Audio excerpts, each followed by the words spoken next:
Good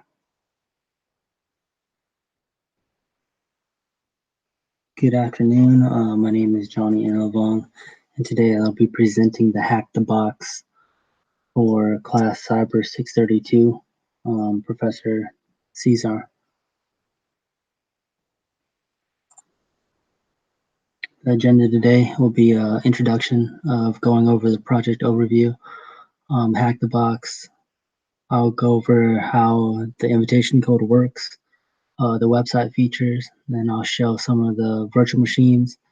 Then I'll explain the challenges in the virtual machines, the methodology I used to get into the boxes, and then I'll show two boxes that I was able to break into, and then I'll wrap it up with the conclusion.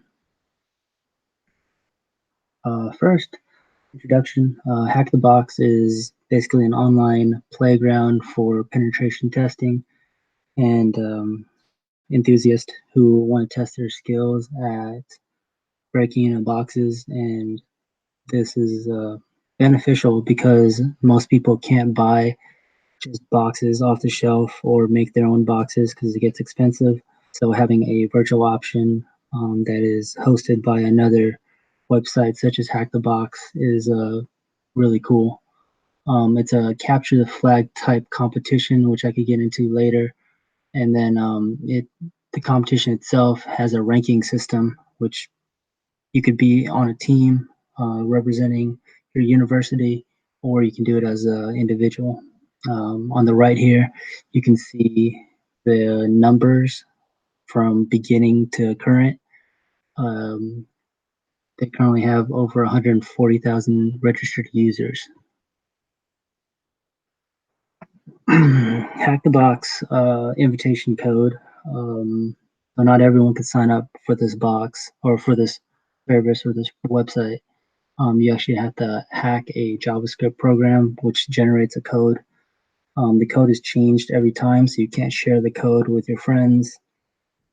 Basically, you can see on the right side that I inspected the code. I found that the make invite code JavaScript in there, and it had some data in there which was encoded with base64. I had to use the website listed there to decode that.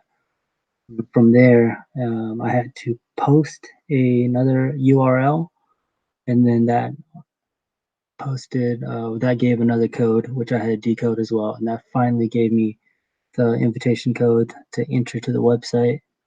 From there, I made a user account. Once the user account was made, I was able to access the website and really got to see the main page and got to get familiar with the website. So here are some of the features of that website.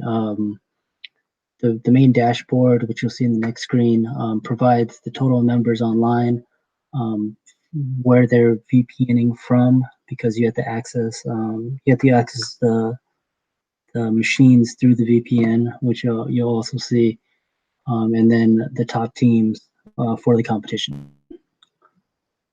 In the sidebar menu, it gives really unique features, so it's not just a website and virtual machines. It actually gives you an option to join your university team if your college has one.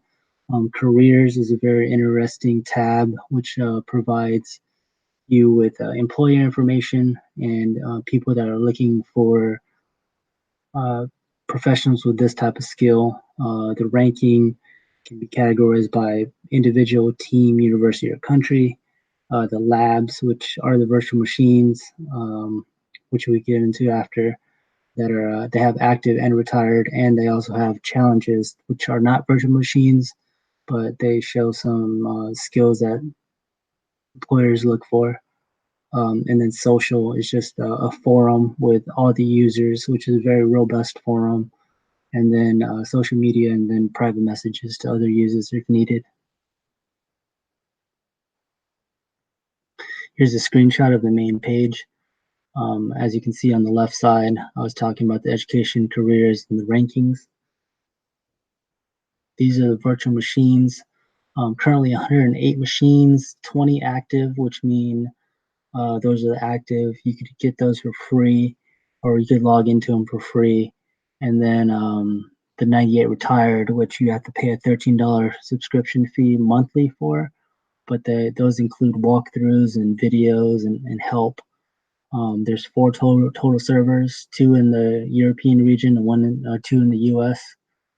As I mentioned earlier, OpenVPN um, is mandatory to get into these active machines. They don't suggest using a production box, so I use Kali through VMware.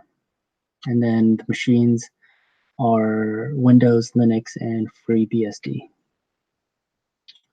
So the challenges are from easy to hard, as you can see on the previous screen in the middle there. Some are really difficult and then some are pretty easy, but those are user-based voting. As I mentioned, it's a capture flag. So once you get into the machines, you have to look for the user and admin account. And in those user and admin accounts, they have text files that have the hash. Once you find the hash, you put that hash in the website and then gain points for yourself or your team. Other challenges that don't require a VPN include reverse engineering, cryptography, steganography, and web and mobile applications. And you can download that from the website. Here's the methodology I pretty much used. Instead of performing reconnaissance, which the website gives you information of the box, I did do some scanning and enumeration. I gained access and escalated to privilege if needed. As far as maintaining access and covering tracks, that wasn't really part of the lab, so I didn't get a chance to do it. Then I also kind of thought in the cyber kill chain method provided by Lockheed Martin here, which gives you the idea of how an attacker would infiltrate a system and then keep in exfil keep persistence and maintain command and control to steal data. These are the 2 boxes I used. Very easy boxes for the sake of time. One legacy box, which was a Windows machine. I used Nmap and then MSF console. And then the exploit I used was SMB exploit. Box number 2 was a Linux machine. Used a ZenMap instead of Nmap this time. And I still use the Metasploit framework to exploit a Samba exploit.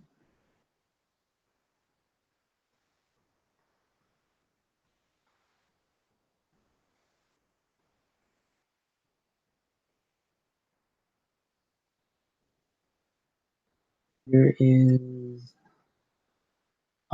so for the sake of time I already went into it, but ZenMap. Here is the Linux box that I scanned. Looked for some protocols, and it shows me a Samba. Here's the Windows one, and it tells me about an SMB right here, and showing that it's an XP machine. Going into the terminal here, the first box,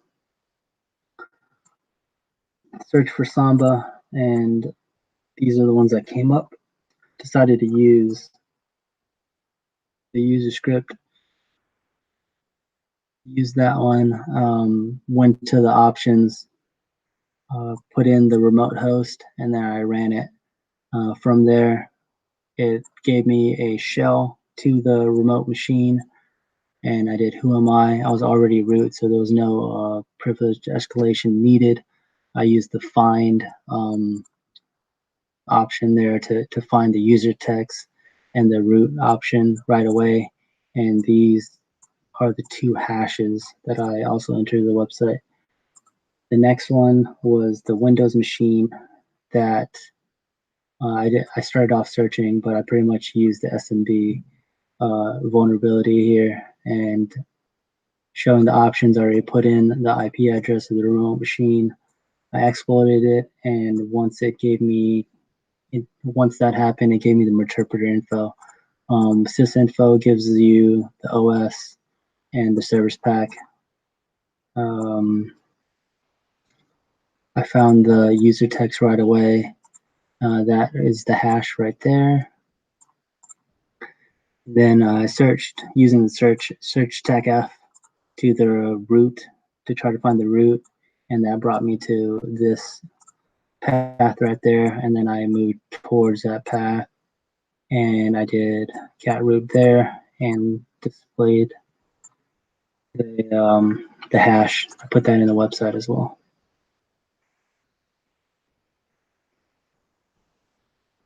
I'm gonna go back to my presentation. Post it. To conclude my presentation, basically the relevancy of hack the box competition to pen testing. It keeps security professional skills fresh and sharp, and the capture flag events are being more and more displayed at conferences, IT security conferences, and employers are looking for people who are doing well in those competitions to hire them for their companies. Other valuable outcomes to capture a flag or competition in pen testing is the teamwork that is needed and the communication between teammates, and then the time management, because you can't be trying hack a box all day. Um, Overall, I think the project went really well. I learned a lot from trying to break into some of these boxes. And if there's any questions, please give me a call, or email me. Um, that concludes my briefing. Thank you.